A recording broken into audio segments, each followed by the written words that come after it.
All right, we want to welcome everybody to this live stream today. My name is John Skiba, and I'm a consumer protection attorney and a bankruptcy attorney in the state of Arizona.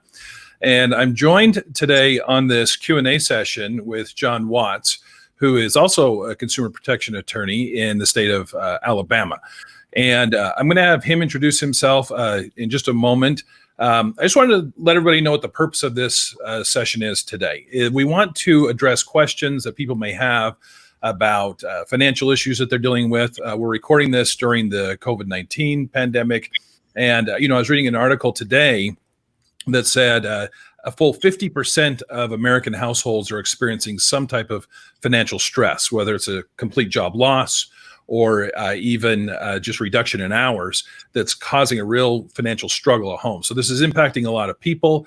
I know a lot of people are concerned about what the future holds. And I can tell you in my 18 years of law practice, I've realized the one thing that can help to reduce the stress is to have a plan, to understand what the consequences may be and just generally what we're going to be doing forward. So if you have questions, go ahead and put them in the comments. We're going to do our best to respond to them as we go through this today.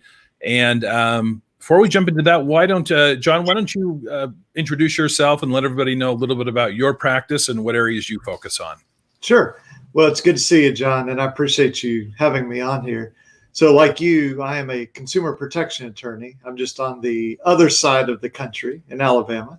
And so what we do is typically we're suing debt collectors, credit bureaus, mortgage companies, and we're defending people who have been sued, and really just anything that involves protecting consumers. So it could be somebody's negligence harms you, that's what we do, or dealing with the IRS on back taxes, just again, anything with consumer protection. And John, like you mentioned, with this COVID-19 thing, it's almost like a hurricane has hit the entire U.S. or the entire world. So many people are being affected from every walk of life. And so I think what you're doing here is very important. Well, and I appreciate that. And just so everybody out there knows, I also do bankruptcy practice. So if there's questions related to bankruptcy, but I also deal with debt collection lawsuits and those types of things. So to start this off, John, why don't we talk about you and I both practiced law during the Great Recession, 2007, 2008. How does this feel different to you? Is this going to be different? Any projections or thoughts as we're kind of just getting into this downturn in the economy? Yeah, well, it certainly feels familiar in the sense that we're seeing so many people laid off and seeing the real estate market. Maybe it hasn't crashed yet, but it certainly has stalled out, at least in a lot of parts of the country. And, I think you and I are both in a situation where we can see some parallels with what happened before, and we don't want to ignore what happened before. But this is also different. The last recession, it was a couple of industries kind of crashed the economy. And here it's something completely from the outside. And so I think it's affecting a lot more people than what we saw in 2007, 8, 9, 10. But we'll still see some of the same problems where, if you just don't have enough money to pay for your house, for example, and if the value of your house is crashing, it's kind of hard to keep pouring money that you don't have into a house that is no longer worth what you owe on it. And I'm curious, John, what you saw in Arizona back in the Great Recession with debt collectors. Did they seem more aggressive, less aggressive? How did they seem during those years when everybody was really struggling? The 07, 08 was really the uptick in, I think nationwide, the uptick in debt buying, where we saw the portfolio recoveries of the world, the Midland fundings of the world. Really, if you look at the stats, the number of lawsuits that they were filing nationwide just exploded. And we saw that in Arizona, where I saw a stat once they were filing 10,000 lawsuits a month in the Phoenix metro area. And I think you're right that last time in Arizona, we were dealing with real estate issues for the most part. This does feel different already in that it impacts every segment.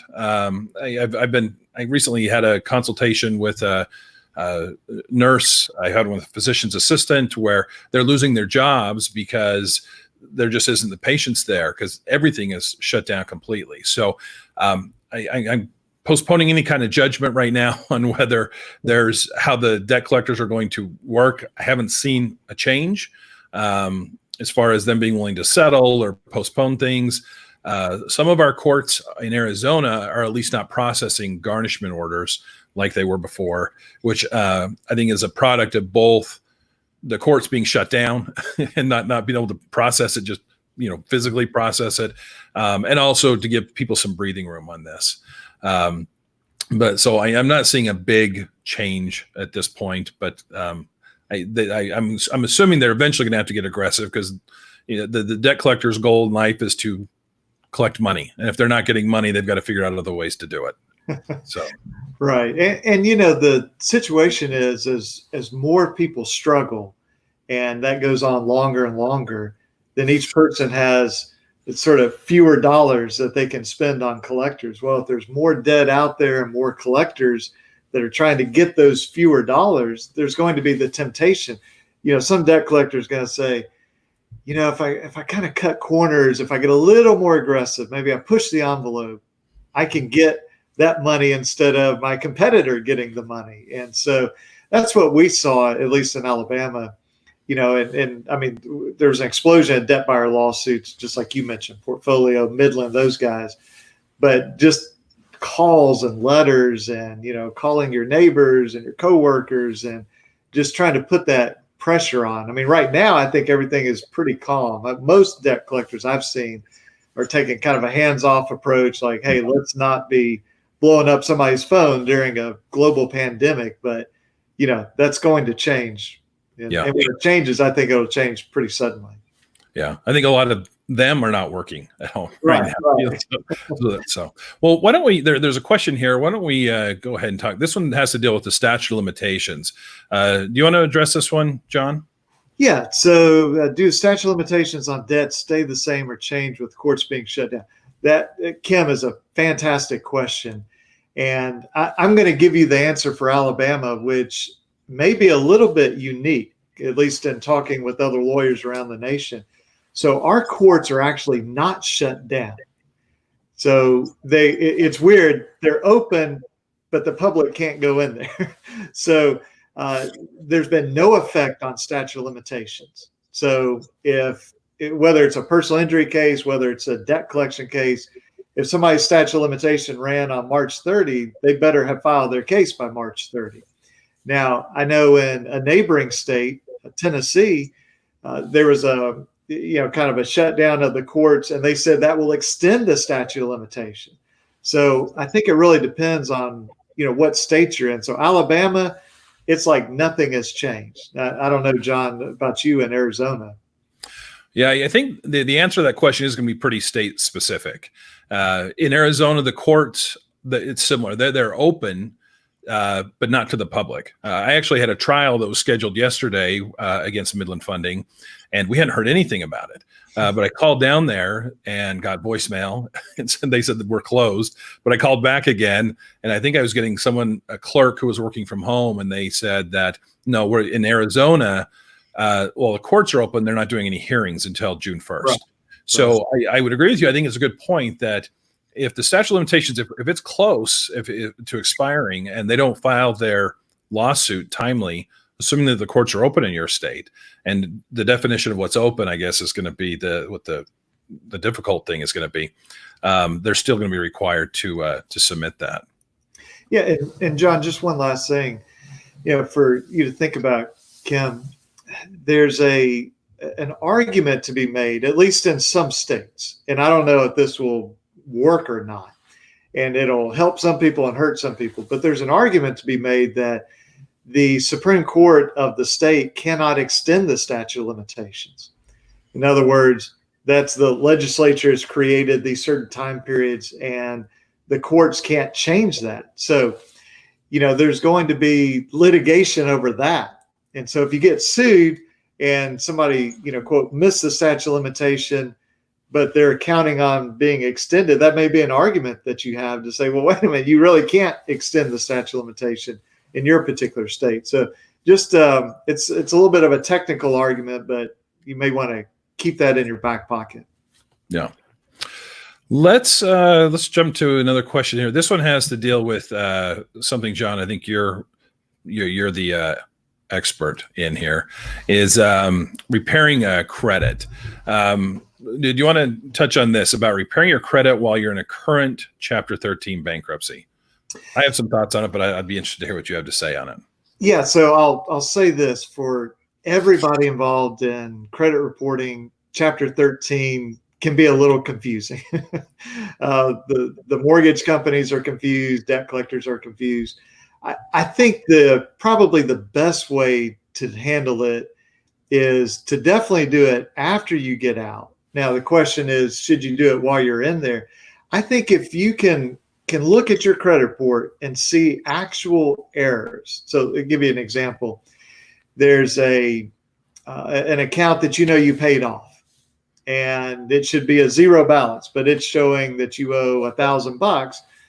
Well, if you paid it off, then yeah, dispute that. But for most creditors and debt collectors, they kind of freeze the credit reporting during a Chapter 13, at least what I've seen, because there's so much uncertainty about what are they supposed to do. In other words, are you current or are you late if you're making your payments into court for Chapter 13? And, so John, you may want to talk about that because I don't do bankruptcy. So I get people after a Chapter 13 and then we help them with their credit, but you deal with it sort of in real time. Yeah, the surprising thing to a lot of people is, because there's Chapter 7 and Chapter 13. Most people file Chapter 7. That's the process that eliminates all the debt. It's relatively short, takes about 4 to 5 months to process, as opposed to a Chapter 13 where you're required to pay a portion of your debts back over a 3 to 5 year period. And so it seems a little backwards, but what I see often is people's credit score recovers more quickly in a Chapter 7 just because it's over. It gets done in 4 or 5 months, and then you can move on from it. I've seen mortgage lenders like FHA, I believe it's 2 years from the date of discharge. They'll reconsider you for like a mortgage loan. Some of the other lenders are 3 and 4 years. Where at Chapter 13, the tough thing you have is kind of what you were mentioning. You're in an active bankruptcy case for up to 5 years. That's not to say that lending can't occur. I've seen car loans with actually surprisingly decent interest rates that people have been able to obtain while they're in a Chapter 13. But I agree. I think probably if you're looking just to repair it all, it's better to wait until the discharge is entered. They'll update the accounts at that point once that is finally entered, showing the zero balances. And you're probably going to have a better overall result if you wait until that's over. But that's a tough one because it's a long process, and you're gonna have to wait all the way to the end of that, I think, to really get what it is that you're looking for there. So, okay, let's this one is specific to Alabama, so we'll pass this one, and it's a 2-part one here, John. Okay. Is that Etowah County? Am I saying that right? Yeah. Yes. Okay. At least that's how we say it. All right. So we have a portfolio recovery lawsuit that's been filed. Received a letter saying that due to COVID situation, they'll not be served until April 30th. Should I be concerned? Yeah. So, Michael, what that's talking about is, so again, it's sort of weird with our courts. They're open, but there's no hearings for the most part. There's no trials through April 30. So, for example, I have trials starting Monday, May the 4th. Maybe those will get moved, maybe not. But I think what's happening is a lot of times you're being served by the sheriff's deputy, and that's where they come hand you the papers. And they may be saying, we're just not going to do it. Or even a private process server, just because of safety concerns, is not going to knock on your door. You open the door and they like throw the papers from 6 feet away, So I think that's what the letter you're referring to is that, everything's just kind of on hold until April 30. So, and I know I've talked about this in other videos. If you've been sued, maybe you're getting advertisement letters or something like this, definitely get prepared for it. And whether that's go ahead and file an answer, and it's a little bit controversial, that's the position I take, is better to go ahead and answer and fight this thing head on rather than waiting to be served, because they may claim they served you and really they didn't, and then you got to fight that whole process. So, but it's probably legitimate. And Michael, just, get with my office and we can look up that case and make sure that there really is a case filed against you, and we can give you all the details on that. So be happy to do that. You mentioned one of the things that I get a lot of grief from people online and on my YouTube channel, and it relates to people trying to dodge service, where that there's a process server that's come by the house, or you receive something in the mail, and some people believe and take the position that, hey, if I just avoid this, that eventually the whole thing will go away. I take the exact same position you do, that it's better to just accept this and let's deal with it, because there's some strong defenses, particularly to debt buyer cases, that people can put forward and try to get this thing dealt with. Whereas in Arizona, what happens if you don't accept service, they go to the court, they file a motion for alternative service, and the judge will then allow them either to just mail it to you. In the old days, they could put it in the classified section of some random newspaper somewhere. So you were never... We still do that. That's what happens in Alabama. Okay. And it always seems to be the smallest newspaper in the entire state in some city with 2,000 people in it, and you never see it. And then they end up with a default judgment, and then they wake up to their bank account being swept or a wage garnishment, and you didn't even know what happened. So I agree with you 100% on that. My recommendation, if there's a creditor out there that is lurking, or you've seen online that they filed a lawsuit, definitely better just to get it and deal with it head on, because eventually something bad's going to happen. And putting together a plan is definitely the way to deal with this. Right. So, well, let's talk about, you talked about that you had seen collectors, and you're anticipating collectors starting to get more aggressive. What can consumers do and I guess we should maybe talk about what the rules are. And we're talking about FDCPA stuff. Fair Debt Collection Practices Act has some regulations that are imposed on certain collectors. What are some of the most common things that you see in your practice as far as what rules are violated by debt collectors? And if that happens, what's your general process? Yeah, so there's a couple things that we'll see a good bit of. False credit reporting is one. So, maybe you owe a debt for $1,000, but they put it as $2,000. Well, that's illegal under the FDCPA, Fair Debt Collection Practices Act. But the sort of more personal stuff would be calling all of your neighbors. And in the industry, this is known as a block party. Okay, they say, hey, I'm going to do a block party on John Skiba. That'll make him call me. So they call all your neighbors around you, and they don't say you owe a debt. But so, like, if I'm a collector collecting against you, John, I'd say, call your neighbors, say, hey, have you seen John Skiba? I'm sort of worried about him. Can you give him a message to call me? Oh, sure. Well, you have about 5 neighbors come up to you. Now, I don't know how this works in social distancing, but 5 neighbors come up to you with a little sticky note, or they're texting you, and it's like, oh my goodness. Well, that's just utterly illegal. Those are, just from a lawyer's standpoint, those are fantastic cases. We love suing debt collectors for that. Same thing with calling all your coworkers. They call that an office party. So those, what the law calls a third party contact, those are some of the most damaging types of abusive debt collection. And when we sue the collectors, what they say is, well, I mean, it worked. I couldn't get Skiba to answer the phone, but boy, when I called all of his neighbors, he really answered. And our response is, well, if you kick down the door and shoot somebody in the knees with a shotgun, that works too, but it's illegal. So what I would suggest people do is, it maybe I'm wrong on this. Maybe the debt collectors are going to be just perfect for the next 3, 4, 5 years. I don't think so. But if I'm right that they're going to get very aggressive, you've got to learn your rights. And, what we're doing here is part of that. Read the law, talk to a lawyer. And then when you have a question about it, get with a lawyer in your state who does this type of work to be able to say, hey, are these guys violating the law, or what can I do? And the last thing I'll say is just document things. Okay. So if your neighbor says, yeah, I got this call from somebody, well, hey, can you send me an email or a text with the information? And, if a collector starts cussing you out or yelling at you, make notes about that. document everything is really an important thing. Something I see, and you can tell me what you do in this situation. Often I see that the more egregious the behavior of the collector, the more difficult it is to actually find someone Right. hold accountable for that. And I don't know if there is a solution. I remember one time we filed suit against a collector that was doing even worse. I mean, literally threatening him with jail, and that they were sitting outside their home, and just egregious type tactics. We found the company in the state of New York. We filed suit here in Arizona. Literally, they shut down and moved to a different location.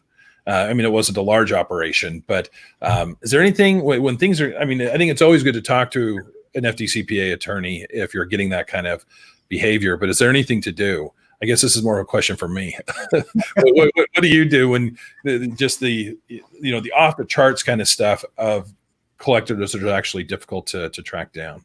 Yeah, that's a huge problem. And like you said, as the sort of the craziness of the collection goes up, the likelihood that that's not a real company goes up.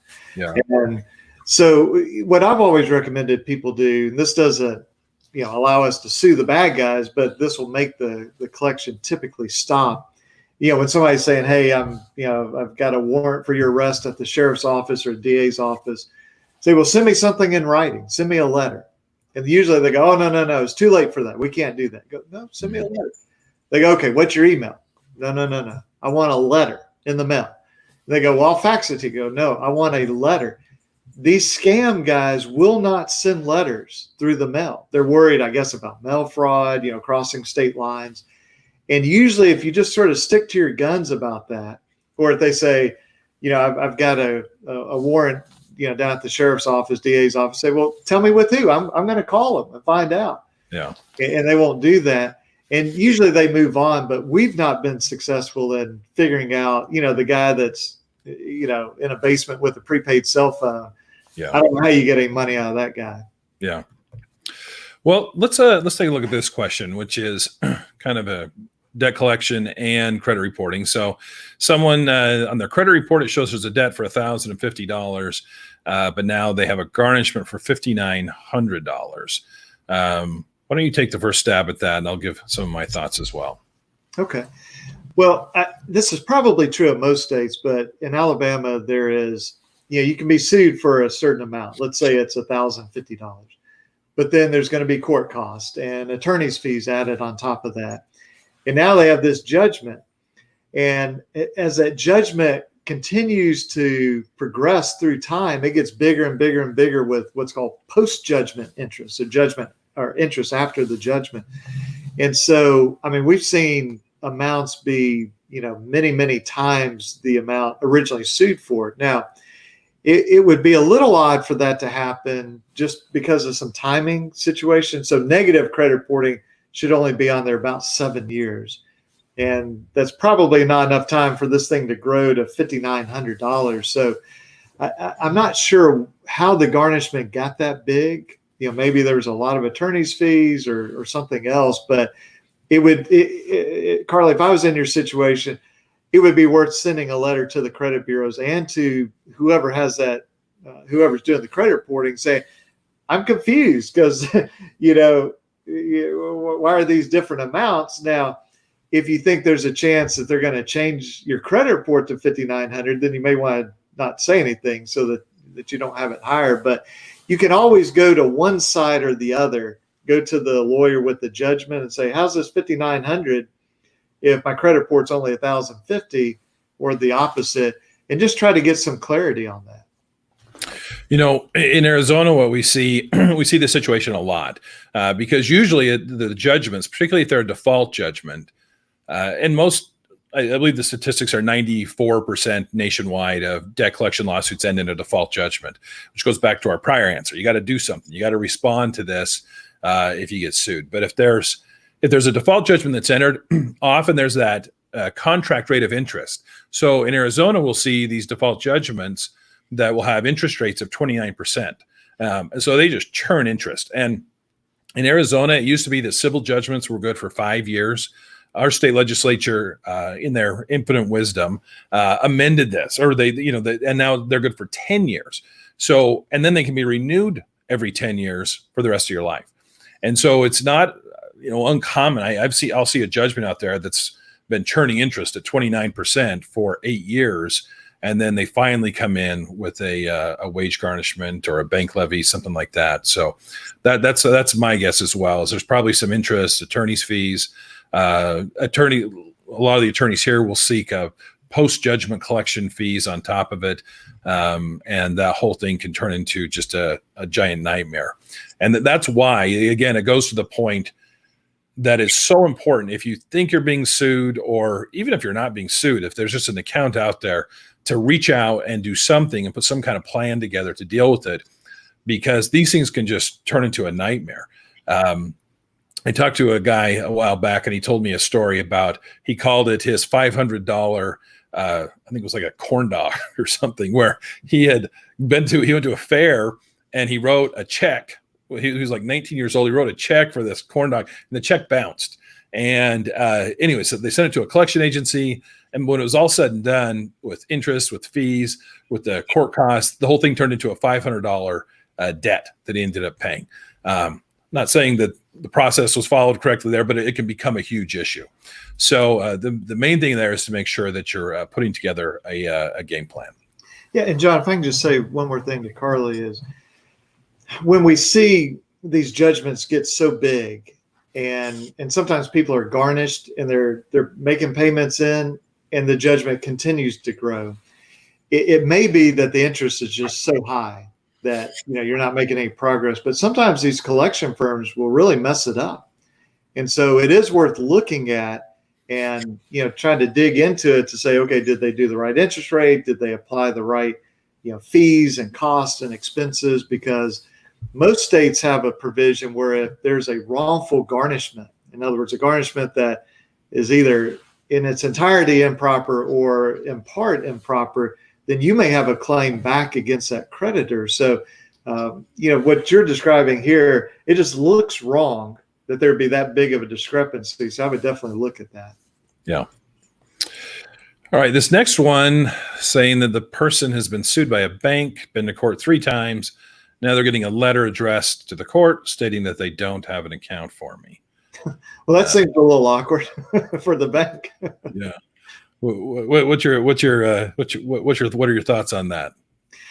So, I guess I'd sort of, Jerry, make sure I'm understanding this, that, you've been sued. Sounds like you've had some either court hearings or trial dates. Maybe they get continued, and now the bank is saying they can't find the account on you. That ought to be really good for you. Okay. I would think that would put you in a very strong position to get rid of that lawsuit.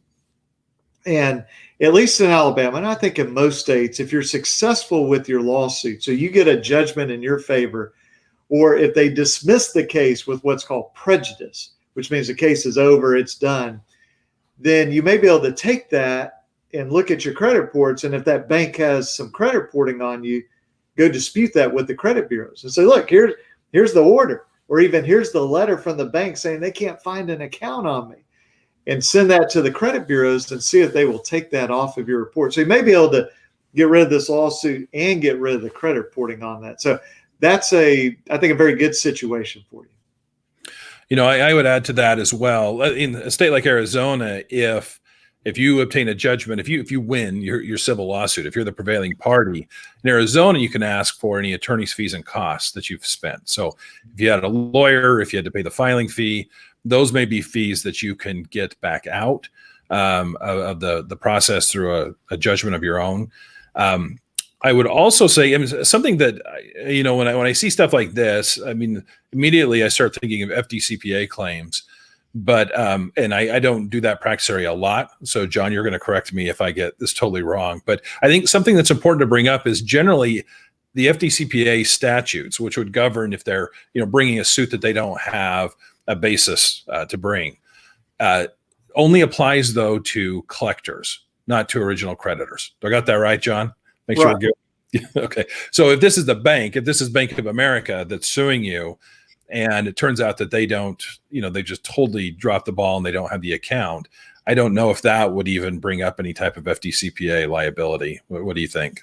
So maybe two thoughts about that. One is the collection lawyers would be subject to the FDCPA because they're considered debt collectors. Yeah. If they bring a suit that they know or should know has no basis, that's a problem for them.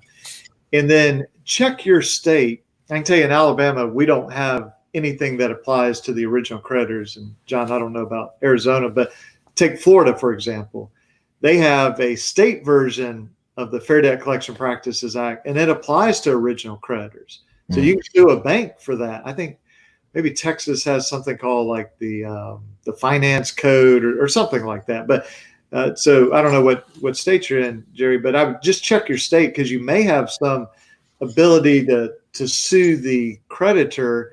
And if they're admitting now, or if they admit in court that they never had an account on you and they had no basis to bring the lawsuit, again, that may give you an angle to go back after them and recover some of the costs that you've incurred. Let's switch gears just a bit. I wanted to talk about the CARES Act, this new legislation that's come out that is geared to help consumers in different areas.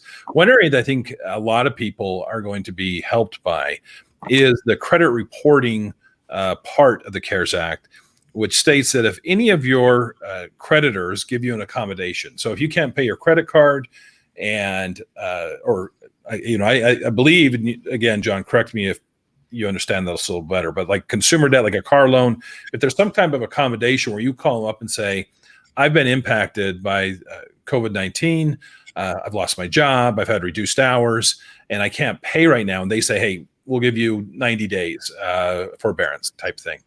That if you are current at the time that they give you that accommodation, they're not allowed to report to the credit reporting agencies that you're behind.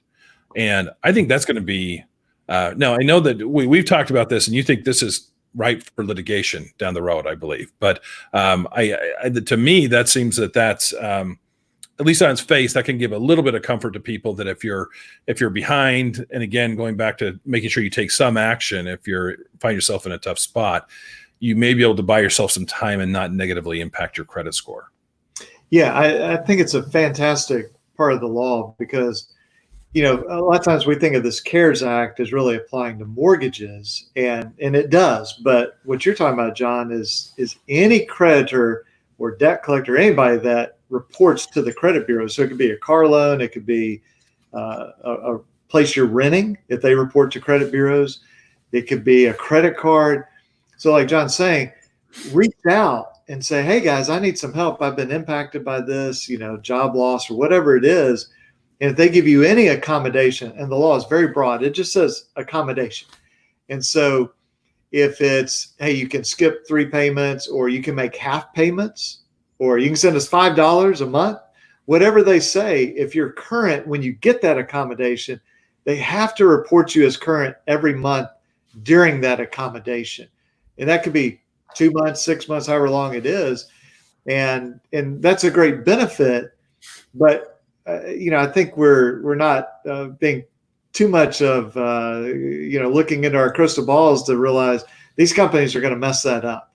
And you're going to get 90 days and all of a sudden, boom, all these things are hitting your credit report that you're 90 days late. And you're like, wait, you gave me an accommodation.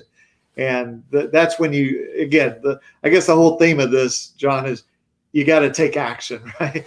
Then you'd want to dispute through the credit bureaus and things like that. But just definitely keep that in mind. And last thing I'll say about that is if you are able to get that accommodation while you're still current, because then all the period of that accommodation, they have to report you as current. So better to call on day 29 and get the accommodation, because at day 29, unless my math is wrong, you're not 30 days late, than to call on day 30 because now you're 30 days late. Yeah, you can see how that is going to play out. The hard thing with this is if they don't report it correctly, that's a hard thing to unwind. The damage is going to be done, and to try to get that fixed could be difficult. What do you recommend if a client comes to you and they want to dispute something on their credit report. If you go to the big three, Equifax, Experian, TransUnion, they have online versions that you can log in and dispute it. I've seen other people who recommend that you only do it with a physical letter, a paper copy. Do you have a recommendation as far as which one's more effective, or which route you generally recommend people take? Yeah, so generally we recommend people do it by paper. So send it certified mail. But if I take a step back, the reason for that is so you can prove what you sent. Now, you can do it online, and I've started having clients do this. So you're going through the online, and you take a screenshot of every screen. Or even better, just get some free software that'll do like a screen recording. And once you log into Equifax, Experian, TransUnion, whoever, just record that as a video. Because what happens is you will put things in there and you'll upload documents. And then later in litigation, Experian will say, well, you never told us that. They go, yeah, I typed that in. They go, no. That data was lost. We don't think you did that. They always lose the data that's helpful to you. Okay. They never have a computer glitch that helps you. It only hurts you. Yeah. So you could do it online, but I see people say, well, it's so much easier online. It is, but you got to document it. And so get that screen record, or, take, 100 different screenshots as you go through the process, and then save that, put it on Google Drive, Dropbox, somewhere, in the cloud. Because I have people come to me and say, I have the perfect evidence. And I go, can I see it? They go, well, I dropped my phone in the toilet and now it's, all the data's gone. And so don't do that. I mean, don't drop your phone in the toilet, but don't only have it on the phone also. Yeah. What could have been. Right. Well, I thought, I wanted to just touch on bankruptcy briefly and do a last call for any questions that they want us to address. And then we can wrap this up for today. I did want to reach out just because I do get a lot of questions about bankruptcy. Bankruptcy is one of those things that I always say nobody wants to file for bankruptcy, but it's a pretty powerful tool if you find yourself in a tough spot, and particularly if you have wage garnishments going on, foreclosures. And that's why you're seeing so many articles out there where they're predicting that there's going to be a lot of bankruptcies in the future, because if people aren't working and they're not making house payments, even if you have a forbearance, John, I think we had talked about, you had said that there's these government programs, and even some of the lenders are giving forbearances on mortgage loans, but eventually you're going to have to get caught up. And right. So, if you go 12 months with no payments, at the end of that 12 months, unless you've received some kind of loan modification, the balance is still there, and they're going to want you to get that caught up, or you're going to run the risk of foreclosure. But the same with car loans. I'm seeing a lot of the car lenders are providing forbearance periods, 1 to 3 months, where they're allowing you, where you're not making the payment, but eventually those payments are going to have to be made, and then you'll run the risk of repossession. Same with credit cards and everything else. So I'll just do a very high level difference between the two chapters of bankruptcy. Chapter 7, and I touched on this briefly before, it's really designed to eliminate unsecured debts like credit cards, medical bills, personal loans, debts where there isn't collateral, there's no property attached to it. Those debts generally go away. There's a couple exceptions. Student loans generally don't go away, and most taxes don't go away. There's exceptions to those rules, but as a general rule, those aren't going to go away. Secured debts like your home loan and your car loan, they are not really impacted like unsecured debt is. If you want to keep your house, or if you want to keep your car, generally you just need to continue to make those payments. But those don't go away. I've had people say to me, hey, I'm going to file Chapter 7, get rid of my mortgage and keep my house. I wish it worked that way. It doesn't. So you're going to have to continue to pay on anything that you want to keep. With a Chapter 7, if you have assets that are not protected by exemptions from your state, there's also some federal exemptions. Most people are familiar with the homestead exemption. In Arizona, it's $150,000. What were we saying it is in Alabama, John? 15,000. 15,000. I was outraged. It used to be 5. It used to be 5,000. Yeah. Well, at least your home's protected if you live in Alabama. When you told me that was one of those things I even thought later. I'm like, that's incredible that it's so low. So that in Arizona, this is a pitch if you want to move to Arizona, up to $50,000 of equity in your home is protected, or you can move to Florida where there's no limit. Right. So the in a Chapter 7, if you have non-exempt assets, the court's going to take them, sell the asset, and give the money to your creditors.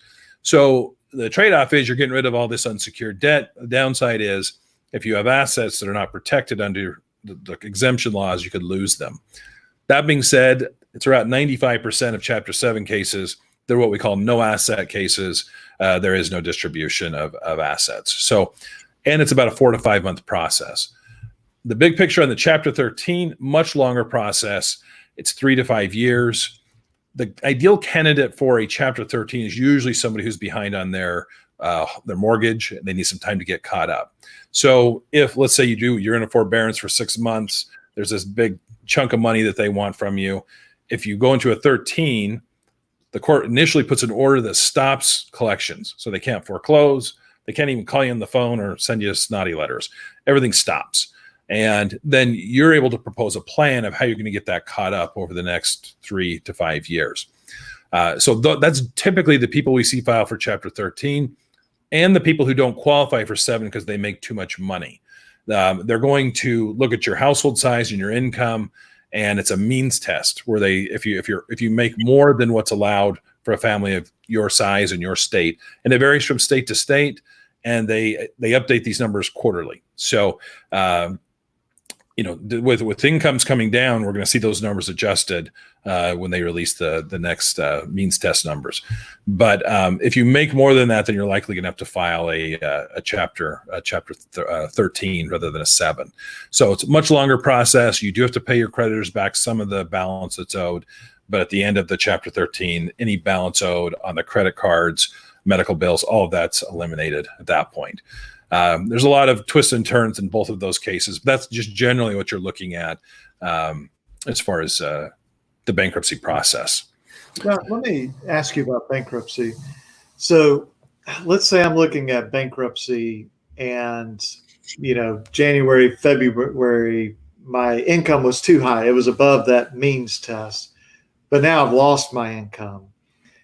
If I think I'm going to be employed again at some point in 6 months, would there be an advantage to trying to get in and file a 7 now while my income is down? In other words, how far back do they look to figure out? I mean, is it your current pay stub? Is it the last 60 days? What is it?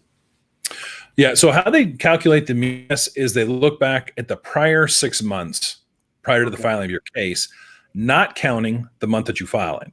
So we're recording this at the end of, if you were to file a Chapter 7 today, I would have to calculate your income from March 31st back 6 months.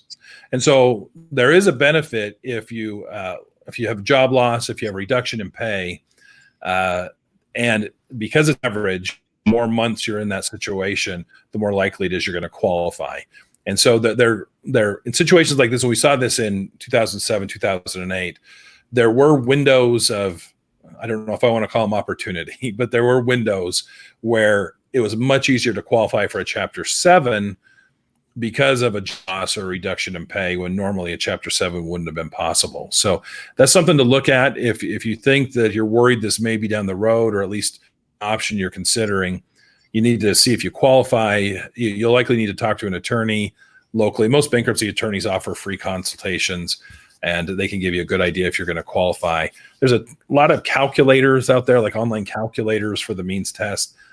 A lot of them are not good as far as being able to estimate whether you're going to qualify, but it's a good question. And I don't do bankruptcies, but bankruptcy lawyers will send me cases in bankruptcy court, litigation cases. But what I've noticed is it seems like it's a very local practice. In other words, what we can do in this courthouse, you can do a Chapter 7 here, but the same thing in this other courthouse, no, it's got to be a Chapter 13. So again, sort of summarizing this whole conversation is, you've got to understand where you are and what your options are. And so if you go meet with a lawyer, and the lawyer who does bankruptcy says, you don't qualify because you're just slightly above that means test, well, then ask the question, if my income stays the way it is, will I qualify next month or 6 weeks from now? Because again, there may be that window of opportunity to get some good relief. This is, I know, John, we've talked about this, not in this video, but just offline, about, if you have old tax debt with the IRS, well, what they're looking at is your income, your expenses, your assets, your net worth.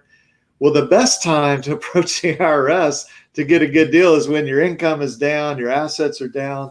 And I suppose to some extent, same thing with bankruptcy. Yeah, even with the Chapter 13, because if they're trying to determine in the Chapter 13, the idea is they're going to look at your income, your expenses, and look to see, is there any money left over at the end of the month that can go to your creditors? And so, I mean, that disposable income, that's what they're going to be looking at, is how much you're going to have to pay. And in a Chapter 13, it's fluid. If your income goes significantly up or down over that 5-year period, the amount you pay your creditors may go up or down. But I appreciate what you said. It's very kind of it's a federal statute, but it is fairly local. I'm always hearing things in different districts that happen with bankruptcy, or the way that the cases are handled, that it is surprisingly handled differently. Even in the state of Arizona, there are different trustees, and they all deal with things differently, just to make life complicated. So, well, why don't we? There's one. Why don't we end with this question here that Cedric has? This is another credit reporting question. John, you want to tackle this one? Yeah, so it's a good question, Cedric. I'll give you the short answer, then the slightly longer answer. The short answer is most original creditors. Well, let's see. Let me make sure I'm reading this right. If I pay the original creditor, will the collection remove it from my credit report? So if the original creditor is reporting, let's say $5,000 on your credit report, and you go to the original creditor, we'll call it Bank of America, and you settle with them, normally they will not remove it from your credit report. Now, they've got to show it as being zero, because you don't owe anything after you settle it. But if you're talking about a debt collector has it, sometimes you can get the collectors to remove it. Oftentimes this is called a pay for delete. So I pay you money, and you, Mr. Debt Collector, will delete it from my credit report. And if you go that route, you just want to make sure that you have it confirmed with them that they actually will do it. And then whatever the terms are, make sure you follow it. I was talking to somebody yesterday about this, that you might get a letter that says, if you pay us $1,000 and by May 15, we'll delete it. And so somebody says, well, John, I paid the $1,000 and they didn't delete it. I go, when did you pay it? They go, October 15th. Like, well, you didn't meet the terms. So you got to know exactly the terms. But I have found the original creditors are not real inclined to voluntarily delete it. Do you have any strategies? Because that's something I get asked all the time is, we'll enter into a settlement, and I've noticed that different debt buyers, and that they're more willing than others to delete. Some debt collectors and debt buyers, they often say to me, well, look, under the Fair Credit Reporting Act, we've got to report accurately. So we are going to report what happened here, that there was a settlement. We're going to show there's a zero balance. There's going to be a notation there that it was settled for less than the amount owed. My counter to that is, you've got to be accurate, but there's also no requirement that you report. So you could delete. Any strategies to kind of twist arms to make that happen? Because I've run into that with some debt buyers where it's non-negotiable. They're not going to delete. A couple of thoughts. Some of the debt buyers, I think Midland's doing this now, Portfolio. If you pay them money, I think it's on their website. They say, we will delete it. Okay. But if they won't do that, and they're just being stubborn about it, sometimes we kind of, for lack of a better term, reverse psychology. We say to them, okay, great, don't delete it, because I know you're going to mess this up, and then I get to sue you. And so as soon as you make that payment and they collect it and it clears, okay? So if you're in a lawsuit, as soon as they dismiss that lawsuit, if it's, a money order you send them or a check, make sure it's cleared, and then immediately dispute it with the credit bureaus and say, look, this creditor, debt collector, whoever, they know that I owe them zero. And they know that, but they're reporting a balance. So if they won't show it as zero, delete it. Most of the time they will, but we certainly have had lawsuits over that where we get to sue Capital One, Bank of America, Chase, all those types of companies, because they told the credit bureau, oh, no, you still owe $5,000. Well, that's not true, because you took my $1,000 settlement or $3,000 settlement. So sometimes if they start getting nervous that, oh, well, wait, are we going to, does this guy know something we don't know? Then they may say, I tell you what, we're going to delete it. And so sometimes that works. And, but I would definitely want to challenge them on the credit reporting, because usually there's something that's incorrect about it. And that may give you an angle to get it off. Yeah. Yeah. I like your advice. Make sure you get everything in writing, and don't give money if you don't have writing. So, well, you know what? We're coming up on an hour. And so I think maybe that'd be a good place to end this. Okay. John, I appreciate your time. And, I know that we're going to recommend everybody subscribe to both of our YouTube channels. We both put out videos a lot. We put a lot of content out there. I'm trying to keep up with John here and all the videos that he does. But, what's the best place if they want to learn about you, about your practice, to subscribe to your channel? What's the best place for them to go? Yeah, so probably just our main website, alabamaconsumer.com. So alabamaconsumer.com. I'm not even sure. You probably can just, on YouTube, I think it's Alabama Consumer Protection Attorneys or something like that. Hopefully, if you put my name in consumer lawyer, that'll pop up. And, if you're not subscribed to John's channel, he has very good videos. He has these very catchy titles. I saw one come across a day or two ago, something about, is Dave Ramsey completely wrong about bankruptcy or something? I thought, well, that'll be interesting. So John has some very, very good videos. Well, I appreciate that. I'm a Dave Ramsey fan, actually. So, but we got to call him out every now and again. But yeah, I appreciate everybody watching. My website's consumerwarrior.com, or just subscribe to this channel. And we try to put out videos that deal with all these issues. And if you're watching this after we're doing a live here, go ahead and put more questions in the comment section. I do read over those, try to respond to them, but appreciate everybody watching. And with that, we'll call it quits. Thanks, John. Okay. Thank you, John. Bye-bye.